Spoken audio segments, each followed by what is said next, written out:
अस्सलाम वालेकुम नाज़रीन, आप देख रहे हैं सन टीवी और ताज़ा तरीन अपडेट के साथ मैं हूं आपकी होस्ट ईमान फातिमा। क्राइम की खबरों से खबर है फैसलाबाद के थाना पीपल्स कॉलोनी के इलाका में 20 करोड़ रुपए अगवा बराए तावान का मामला। SSP investigation captain Rao Mohammad Ajmal की पुलिस लाइन में प्रेस कॉन्फ्रेंस। इस मौके पर एसपी मदीना डिवीजन मोहम्मद नबील और दीगर अफसरान मौजूद।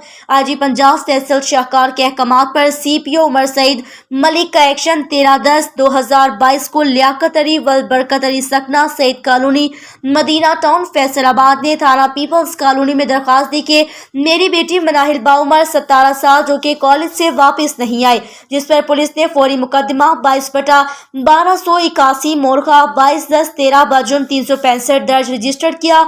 सीपीओ फैसलाबाद की हिदायत पर SSP investigation captain Rao Mohammad Ajmal की सरबराही में एसपी मदीना टाउन मोहम्मद नबील की जेर निगरानी पुलिस टीम तश्कील दी गई।